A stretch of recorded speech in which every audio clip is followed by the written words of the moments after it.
যি দলে ভাবিছিল যে 3 লাখ ভোটৰ ব্যৱধানত ওলাই আহিব তেওঁলোকে 1.5 লাখ ব্যৱধানত পিছ পৰি গ'ল।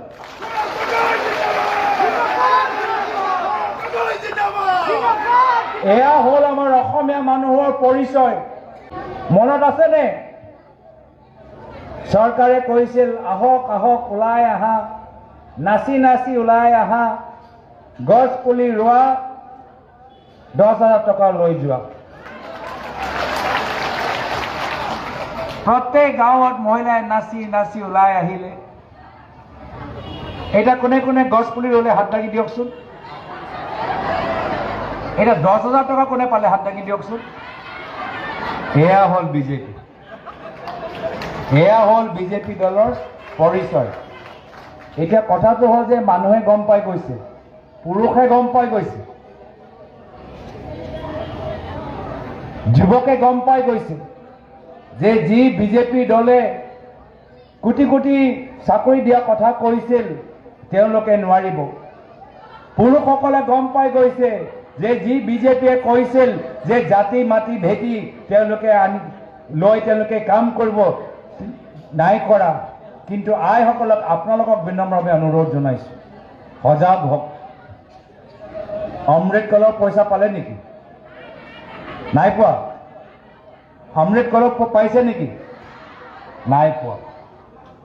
আৰু এটা যে ফৰ্ম বিলাইছিলে যোৱা বছৰ, মনত আছেনে নাই? লখপতি বাইদেউ গোটেই দিন তাতে গ'ল, নিজৰ টকা পইচা খৰচ কৰি বিজেপি সভাত বহি থাকিলে, ফৰ্ম চহী কৰিলে। 1 বছৰ পাৰ হৈ গ'ল, লখপতি বাইদেউ কোনোবা আছে নেকি? এয়া হ'ল বিজেপি। আজি আপোনালোকৰ মাজত আহিছোঁ আৰু আহিয়ে মই আমাৰ ৱাৰ্ড সদস্য প্ৰাৰ্থীসকল, আঞ্চলিক পঞ্চায়তৰ প্ৰাৰ্থীসকল, জিলা পৰিষদৰ প্ৰাৰ্থীসকলক মই নিজৰ নমস্কাৰ জনাবলৈ বিচাৰিছোঁ। আজি তেওঁলোকে যথেষ্ট সাহস কৰি ওলাই আহিছে। আজি তাৰিখত নিৰ্বাচন খেলা ইমান সহজ নহয়। ইয়াত আমাৰ বিধায়ক নাই, ৰাজ্যত আমাৰ চৰকাৰ নাই, কেন্দ্ৰত আমাৰ চৰকাৰ নাই। আৰু ইতিমধ্যে বৰ্তমান বিজেপি চৰকাৰ যথেষ্ট ভয় ভাবুকি আৰু প্ৰলোভন ব্যৱহাৰ কৰিছে। কিন্তু বিজেপি চৰকাৰৰ ভয় ভাবুকি প্ৰলোভন নেওচি আমাৰ কংগ্ৰেছ দলৰ নিষ্ঠাবান কৰ্মীসকল, তৃণমূল পৰ্যায়ৰ নেতৃবৃন্দসকল যিদৰে ওলাই আহিছে, আজি তেওঁলোকক ওচৰৰ পৰা নমস্কাৰ জনাবলৈ মই আপোনালোকৰ মাজত আহিছোঁ।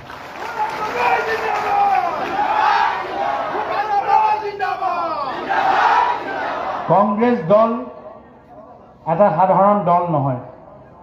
আমাৰ দলৰ ইতিহাস আছে। আমাৰ দল স্বাধীনতা সংগ্ৰামৰ পৰা জন্ম লোৱা দল। ক্ষমতা আমাৰ ওচৰত আছিল, ক্ষমতা কেতিয়াবা আমাৰ পৰা গুচি যায়, কিন্তু দল সদায় থাকে।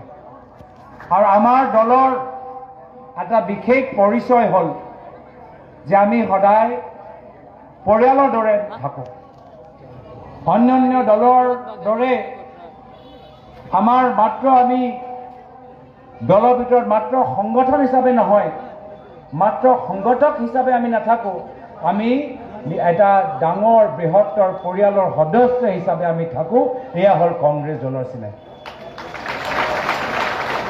আৰু সেইকাৰণে মই আপোনালোকক আহ্বান জনাইছোঁ যে পঞ্চায়ত নিৰ্বাচনত আমাৰ প্ৰাৰ্থীসকল নিজকে অকলশৰীয়া ভাবিব নালাগে। তেওঁলোকে এই নিৰ্বাচনত অকলে যুঁজ দিয়া নাই। আমাৰ গোটেই এই লখিমপুৰ জিলা, ঢকুৱাখানা বিধানসভা, আমাৰ ঘিলামৰা ব্লক কংগ্ৰেছ, আমাৰ প্ৰত্যেক কংগ্ৰেছ দলৰ কৰ্মী এটা বৃহত্তৰ পৰিয়ালৰ সদস্য দৰে আমাৰ প্ৰাৰ্থীসকলৰ লগত থিয় দিব লাগিব। আৰু সেইকাৰণে মই আপোনালোকৰ ওচৰত আহি বিনম্ৰভাৱে অনুৰোধ কৰিছোঁ যে অলপ কষ্ট হ'ব। অহা 10 দিন আমাক কষ্ট কৰিব লাগিব। বিজেপি দল তেওঁলোকে সমান কষ্ট কৰিব, কিন্তু তেওঁলোকৰ ওচৰত অলপ সুবিধা বেছি থাকিব। কি সুবিধা থাকিব? ধন বল থাকিব, বহুবল থাকিব, আৰু প্ৰশাসনে বিজেপি দলে যি নিৰ্দেশ দিয়ে তাৰ অনুসৰি কাম কৰিব। কিন্তু আপোনালোকে নাভাবিব যে ধন বল বহুবল হ'লেই অসমৰ ৰাইজে ভয়ত তেওঁলোকে বিজেপি দলটোক ভোট দিব। নহয়, মই নিজে নিজৰ নিৰ্বাচনত দেখিছোঁ, যোৱা লোকসভা নিৰ্বাচনত কোটি কোটি টকা বিজেপি দলে খৰচ কৰিলে। বিধায়কসকল আহিলে, মন্ত্ৰীসকল আহিলে, মুখ্যমন্ত্ৰী আহিলে, এবাৰ নহয়, দুবাৰ নহয়, তিনিবাৰ, চাৰিবাৰ, কিমানবাৰ আহিলে, কিমান কোটি টকা তেওঁলোকে ঢালিলে মই তাৰ হিচাপ নাই। সেই দল ইমান অহংকাৰী হৈ গৈছিল, ভাবিছে যে তেওঁলোকে 3 লাখ ব্যৱধানত জিকি যাব। কিন্তু মই আমাৰ উজনি অসমৰ মানুহৰ আৱেগ, স্বাভিমান আৰু বিবেক শক্তিক মই শ্ৰদ্ধা কৰি আজি মই তেওঁলোকক কৃতজ্ঞতা জ্ঞাপন কৰিছোঁ যে যি দলে ভাবিছিল যে 3 লাখ ভোটৰ ব্যৱধানত ওলাই আহিব, তেওঁলোকে 1.5 লাখ ব্যৱধানত পিছ পৰি গ'ল।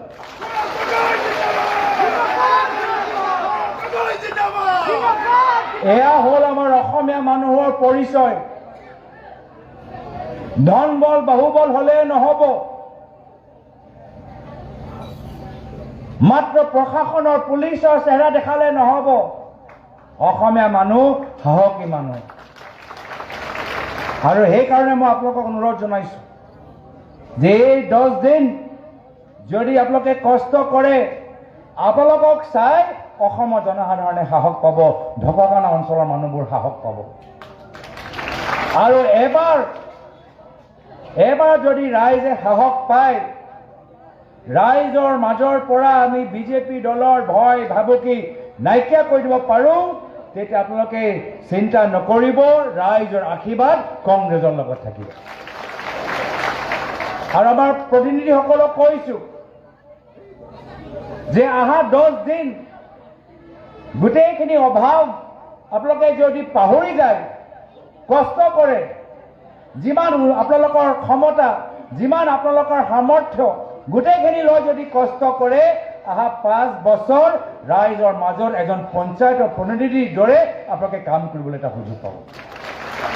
এই 10 দিনৰ কষ্ট বিনিময়ত অহা 5 বছৰ ৰাইজৰ মাজত আপোনালোকৰ এটা সন্মান থাকিব, এটা পৰিচয় থাকিব। জিলা প্ৰশাসনৰ বিষয়াসকল আপোনালোকৰ ওচৰলৈ আহিব। সেইকাৰণে বৃহত্তৰ এটা দীৰ্ঘদিনৰ বাবে এটা চিন্তা কৰক।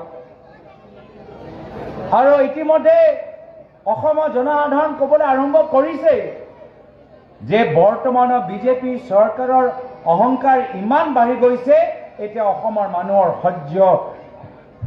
সহ্য কৰাৰ পৰা আৰু বেছি হৈ গৈছে। আৰু সেইকাৰণে অসমৰ জনসাধাৰণে কৈছে যে এইসকলৰ অহংকাৰ আমি আৰু সহ্য কৰিব নোৱাৰোঁ। অহা বছৰ বিধানসভা নিৰ্বাচনত আমি বিজেপিক বিদায় দিম আৰু কংগ্ৰেছৰ নেতৃত্বৰ এটা চৰকাৰ আমি অসমৰ ভিতৰত গঠন কৰিম।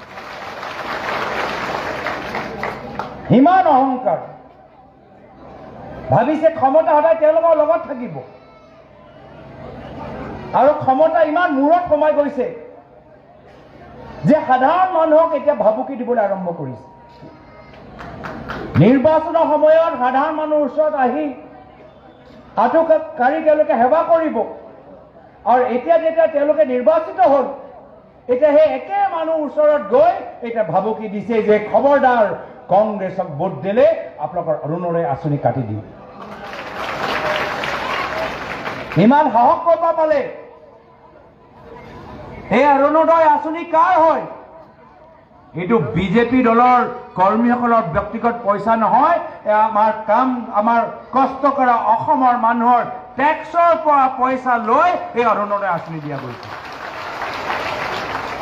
এইটো অৰুণোদয় আঁচনি কোনো মুখ্যমন্ত্ৰীৰ ব্যক্তিগত টকা পইচা নহয় যে নিজৰ ইচ্ছামতে যাক ভাল পায় তাক দিব। এয়া হ'ল আমাৰ অসমৰ খেতিয়কসকলে যে গোটেই কষ্ট কৰি পেট্ৰল আৰু ডিজেলৰ ওপৰত যে এক্সাইজৰ ডিউটি দিয়ে, তাৰ পৰা ৰাইজৰ পৰা ধন লোৱাৰ পিছত এই চৰকাৰী আঁচনিবোৰ দিয়া গৈছে। আজি তেওঁলোকৰ এই অহংকাৰ আমাক ভাঙিব লাগিব আৰু ৰাইজ এতিয়া সজাগ হৈছে আৰু সেইকাৰণে বৰ্তমান চৰকাৰ অসমৰ জনসাধাৰণক সজাগ হোৱা দেখা পিছত এতিয়া নিজে ভয় খাইছে আৰু ভয় খোৱাৰ পিছত এতিয়া পুলিচক ব্যৱহাৰ কৰিবলৈ আৰম্ভ কৰিছে মই যোৱা উপনিৰ্বাচন সময়ত দেখা পাইছো বিহালী উপনিৰ্বাচনত দেখা পালো সামগ্ৰী উপনিৰ্বাচনত দেখা পালো যে কেনেদৰে পুলিচ বাহিনী নিজৰ নিৰপেক্ষ ভূমিকা পাহৰি সংবিধানৰ ওপৰত লোৱা শপতটো পাহৰি আজি বিজেপি দলৰ হৈ আমাৰ কংগ্ৰেছৰ কৰ্মীসকলক ভাবুকি দিবলৈ বিচাৰিছে আজি ৰাইজে বিচাৰ কৰিছে যে ইয়াৰ পূৰ্বে আমি কিমান বাৰ আমি পঞ্চায়ত নিৰ্বাচন আমি অসমৰ ভিতৰত উদযাপন কৰিছো কিন্তু কেতিয়াও এনেদৰে পুলিচৰ ভূমিকা আমি দেখা পোৱা নাই আৰু সেইকাৰণে মই সকলোকে একগোট থাকিবলৈ কৈছো আমি যদি একত্ৰিত হৈ থাকো বিজেপি দল প্ৰশাসনৰ পুলিচ জৰিয়তে যিমানে হেঁচা দিয়ক আমি একত্ৰিত থাকিলে আমাক পৰাজিত কৰিব নোৱাৰিব আমাক দুৰ্বল কৰিব নোৱাৰিব আমাৰ সাহস ভাঙিব নোৱাৰিব ৰাইজৰ আশীৰ্বাদ আমাৰ লগত আছে ৰাইজে নিজে দেখিছে যে এই বৰ্তমান বিজেপি চৰকাৰ কিমান বাৰ আমাৰ লগত বিশ্বাসঘাতক কৰিছে এতিয়া ইয়াত মহিলাসকলে আছে মই মহিলাসকলকে সুধিবলৈ বিচাৰো মনত আছেনে চৰকাৰে কৈছিল আহক আহক ওলাই আহা নাচি নাচি ওলাই আহা গছ পুলি ৰোৱা 10,000 টকা লৈ যোৱা প্ৰত্যেক গাঁৱত মহিলাই নাচি নাচি ওলাই আহিলে এটা কোনে কোনে গছ পুলি ৰুলে হাত দাঙি দিয়কচোন এটা 10,000 টকা কোনে পালে হাত দাঙি দিয়কচোন এয়া হ'ল বিজেপি এয়া হ'ল বিজেপি দলৰ পৰিচয় এতিয়া কথাটো হ'ল যে মানুহে গম পাই গৈছে পুৰুষে গম পাই গৈছে যুৱকে গম পাই গৈছে যে যি বিজেপি দলে কোটি কোটি চাকৰি দিয়া কথা কৈছিল তেওঁলোকে নোৱাৰিব পুৰুষসকলে গম পাই গৈছে যে যি বিজেপিয়ে কৈছিল যে জাতি মাটি ভেটি তেওঁলোকে লৈ তেওঁলোকে কাম কৰিব নাই কৰা কিন্তু আইসকলক আপোনালোকক বিনম্ৰভাৱে অনুৰোধ জনাইছো সজাগ হওক অমৃত কলৰ পইচা পালে নেকি নাই পোৱা অমৃত কলৰ পাইছে নেকি নাই পোৱা আৰু এটা যে ফৰ্ম বিলাইছিলে যোৱা বছৰ মনত আছেনে নাই লখপতি বাইদেউ গোটেই দিন তাতে গ'ল নিজৰ টকা পইচা খৰচ কৰি বিজেপি সভাত বহি থাকিলে ফৰ্ম চহী কৰিলে 1 বছৰ পাৰ হৈ গ'ল লখপতি বাইদেউ কোনোবা আছে নেকি এয়া হ'ল বিজেপি খালি ফৰ্ম ওপৰত চহী লৈ থাকিব আপোনালোকৰ ফৰ্ম ওপৰত চহী লৈ থাকিব কিন্তু আপোনালোকৰ হৈ কাম নকৰে আপোনালোকৰ হৈ কাম নকৰে যদি অৰুণোদয় পইচা কাবাক দিছে মাত্ৰ বিজেপি দল কৰা মানুহসকলক দিছে প্ৰকৃত মানুহ যিসকলে পাব লাগে তেওঁলোকক অৰুণোদয় আঁচনি দিয়া নাই আপোনালোকক মাত্ৰ টেঙাম খুৱাইছে প্ৰত্যেক কথা মিছা গেছ চিলিণ্ডাৰ দাম কিমান হ'ল কওকচোন ইয়াত 920 টকা নেকি হা 1000 আমাৰ দিনত কিমান আছিলে মনত পাহৰি নাযাব আকৌ পৰিৱৰ্তন পৰিৱৰ্তন আপকি বাৰ খুব মানুহে গান গালে আপকি বাৰ কি হ'ল গেছ চিলিণ্ডাৰ দাম বাঢ়ি গ'ল আপকি বাৰ কৈ আকৌ এবাৰ কৈ এটা ইলেক্ট্ৰিচিটিৰ দাম বাঢ়ি গ'ল আকৌ এবাৰ কৈ এটা টোলৰ পইচা দিবলৈ হ'ল আকৌ এবাৰ কৈ এটা চৰকাৰী স্কুল গাঁৱৰ ভিতৰত বন্ধ হৈ যোৱাৰ পিছত এটা মদৰ দোকান খুলিবলৈ আৰম্ভ হ'ল এইখিনি কথা মানুহক বুজাব লাগিব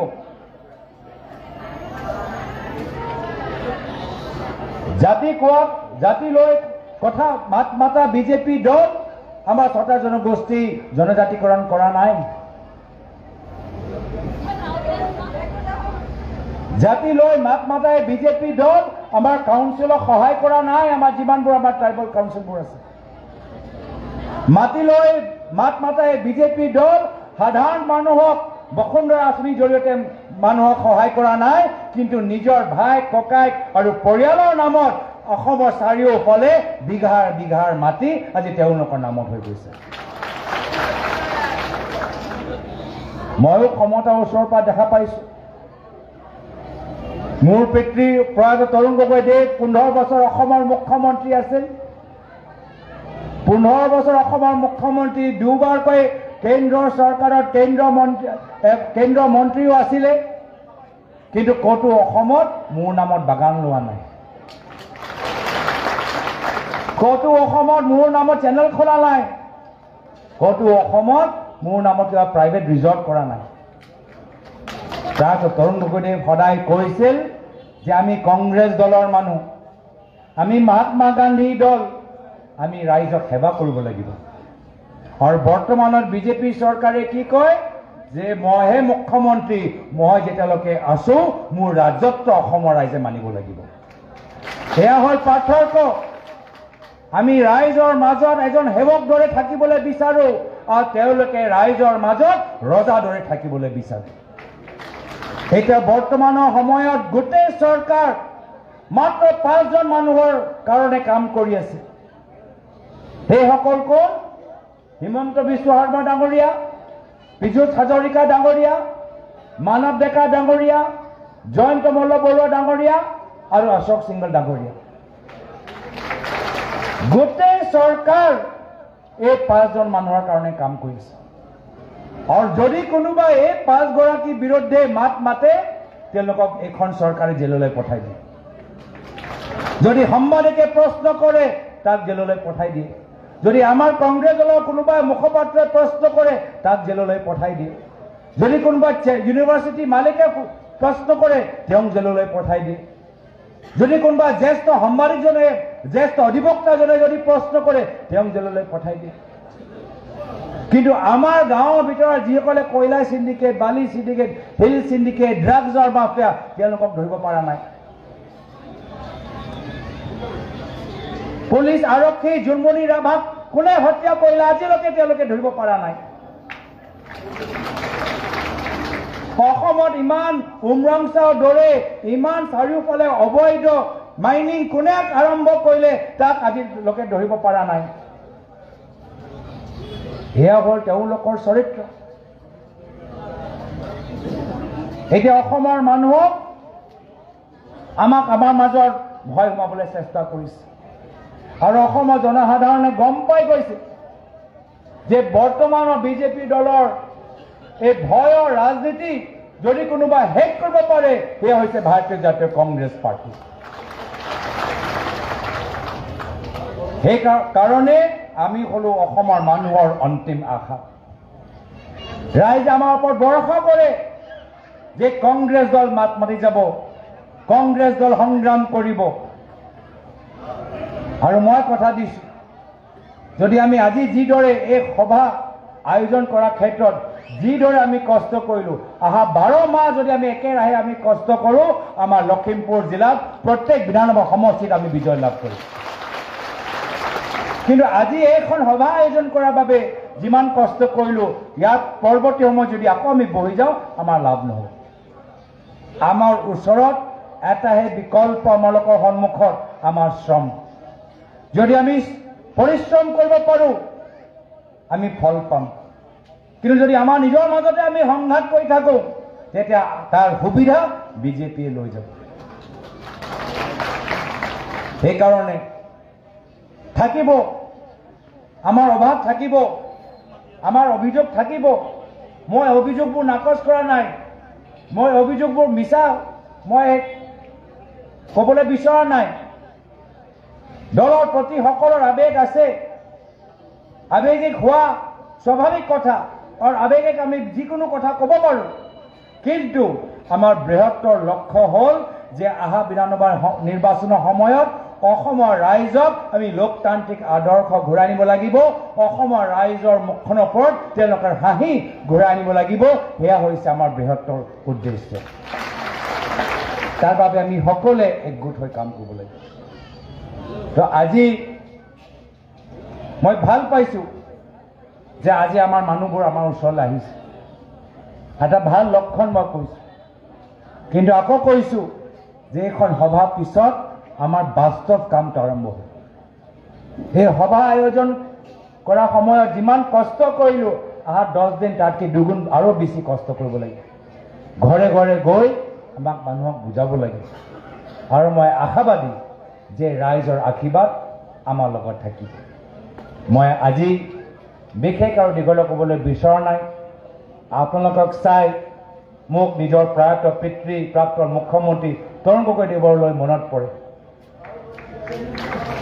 তেওঁ এই বিহু বতৰত সকলোৰ লগত সহজ সৰলভাৱে মিলি যায় নাচে হাঁহে আজি তেওঁ য'তে আছে নিশ্চয় আমাক ওপৰৰ পৰা আশীৰ্বাদ কৰি আছে মই আশা কৰোঁ যে যিদৰে আমাৰ জ্যেষ্ঠসকলে সেই দিনত কষ্ট কৰিছিল আজি বৰ্তমানত এই ৰাজনৈতিক পৰিস্থিতিত নৱপ্ৰজন্মই একেদৰে কষ্ট কৰিব মই পুনৰবাৰ আমাৰ মণ্ডল কংগ্ৰেছ ব্লক কংগ্ৰেছক আজি সভা আয়োজন কৰাৰ বাবে ধন্যবাদ জ্ঞাপন কৰিছোঁ ৱাৰ্ড মেম্বাৰ আঞ্চলিক পঞ্চায়তৰ প্ৰাৰ্থীসকল জিলা পৰিষদৰ প্ৰাৰ্থীসকলক মোৰ আন্তৰিক শুভেচ্ছা জ্ঞাপন কৰিছোঁ আৰু আশা কৰোঁ যে পৰৱৰ্তী পঞ্চায়ত নিৰ্বাচনত যেতিয়া ফলাফল ভাল হ'ব তাৰপিছত আকৌ মই আপোনালোকৰ মাজত আহি আকৌ আমি সকলোৱে এনেদৰে আমি একত্ৰিত হৈ আমি আৰু কথাবোৰ পাতিম আজি তাৰিখত এইখিনিয়ে কথা কৈ ইয়াতে নিজৰ চমু দুআষাৰ সামৰিছোঁ ধন্যবাদ জয় হিন্দ জয় আই অসম